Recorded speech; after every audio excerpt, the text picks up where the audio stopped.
у него крыша уже не бандитская, а какая? А еще лучше прямо крыша ФСБ. Все, тебя уже никто не трогает. Сколько у вас ушло времени на то, чтобы написать книгу?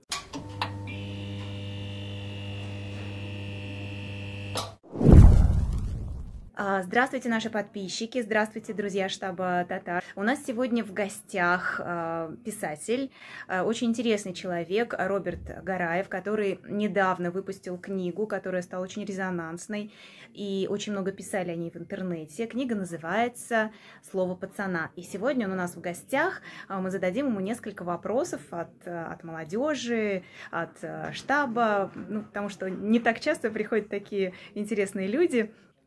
Роберт, здравствуйте.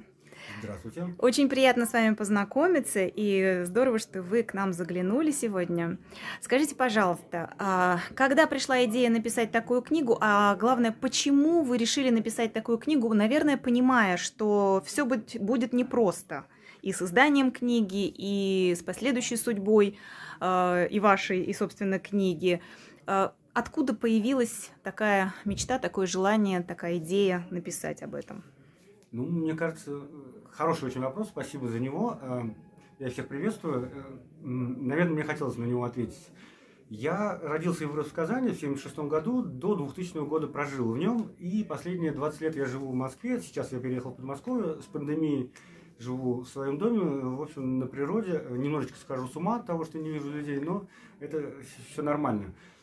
Тут дело в том, что возникает какая-то ностальгия, какое-то переосмысление твоей жизни в родном городе, и хочется отдать должное каким-то образом, любым. У меня это начало проявляться поначалу, когда я уехал, мы тогда дружили с певицей Супер Алиса, она сочиняла такие на татарском песни в стиле такой синтепоп татарский.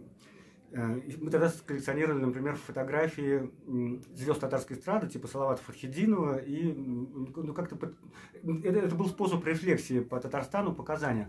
Потом я занимался музыкой, и я начал делать ремиксы на молодых татарских исполнителей. Кстати, очень интересная сцена появилась, кроме эстрадной сцены, такая серьезная, там, фанк какой-то, рок, в общем, в электронной музыке что-то делать интересное.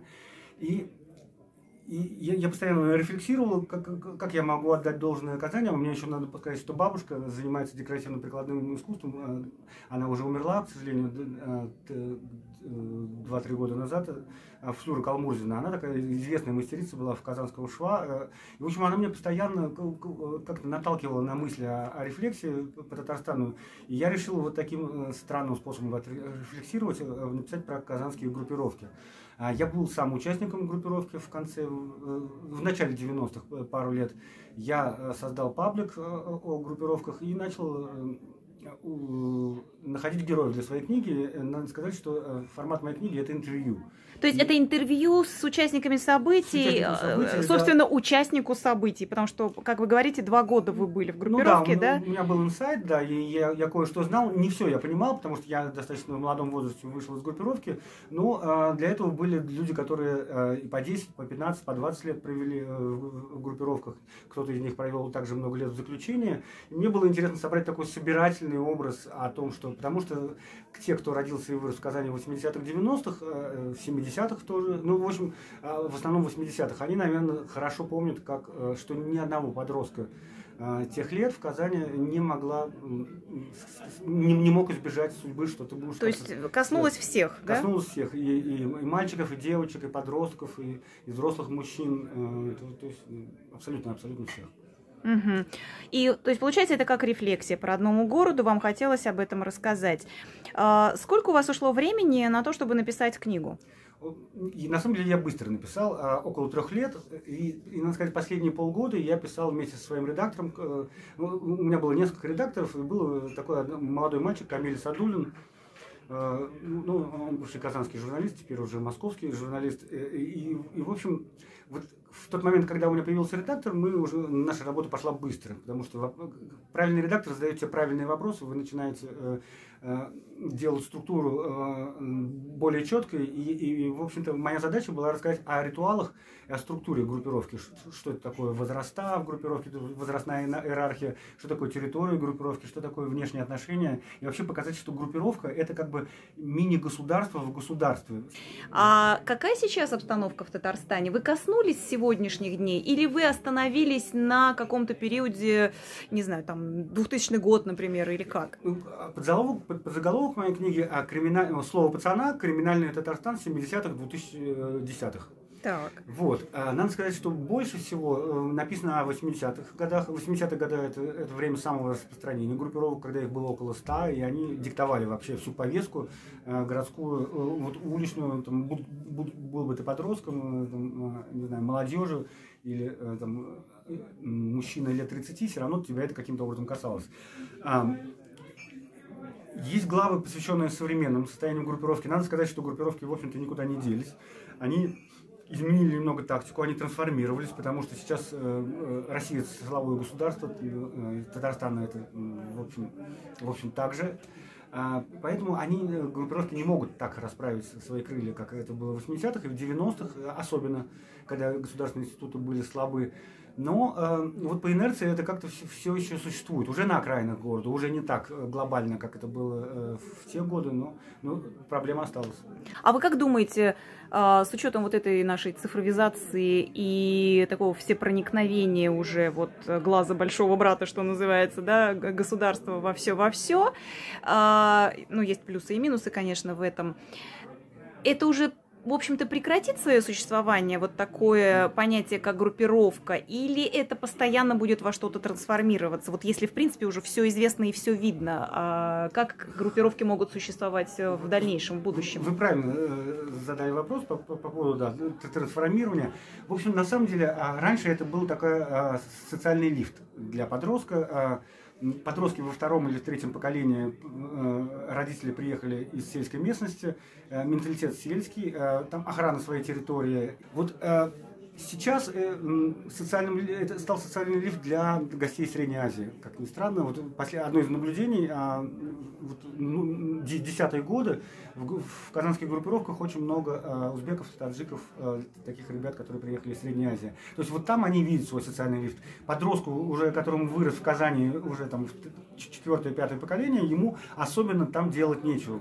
То есть получается, что группировка – это все-таки образование какое-то социальное тех людей, да, какое-то сообщество, людей, в котором связывает именно необходимость вот этого социального лифта, необходимость как-то проявить себя в обществе, да, как-то вот сделать какую-то для себя, ну, какую-нибудь карьеру. И все-таки это больше относится к тем людям, у которых, ну, не, скажем так, невысокое социальное положение. Вот сейчас это получается... Вот сейчас это выкристаллизовывается в наше время. Тогда, в 80-е и 90-е, были и дети чиновников, и дети крупных чиновников силовых структур были с этим связаны. Но это было лишь из-за того, что ситуация в Казани была гипертрофирована. 100 группировок на миллионный город, с 79-го года Казань миллионник.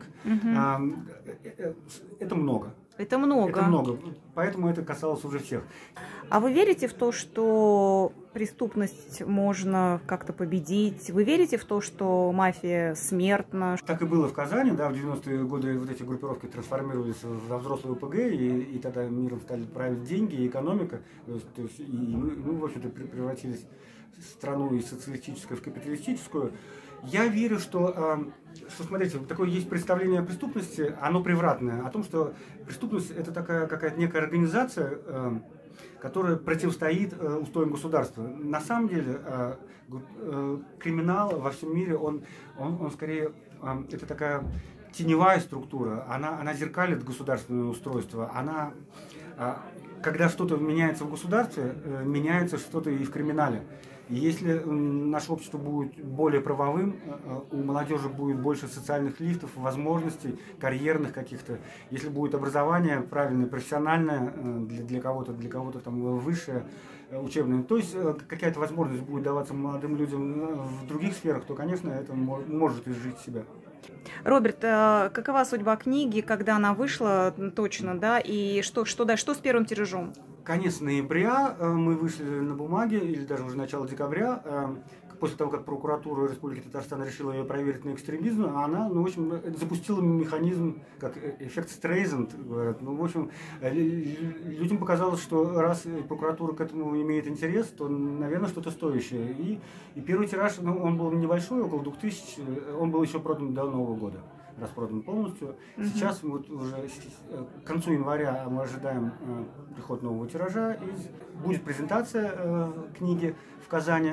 Называется «Пространство смена». Это выставочное пространство и книжный магазин. Это будет в субботу 6 февраля. В субботу 6 февраля. Ну, вдруг мы окажемся в Казани, я бы с удовольствием пришла на презентацию. Мне было очень приятно с вами познакомиться Будет и пообщаться. трансляция. Роберт, я на самом деле желаю вам огромной удачи и на поприще писателя, и вообще как личности неординарной, потому что вы затеяли такую интересную историю с описанием вещей, которые, ну, как бы вам сказать, их вроде как обходить стараются стороной, да? Да. Спасибо вам, Роберт. Большое спасибо вам.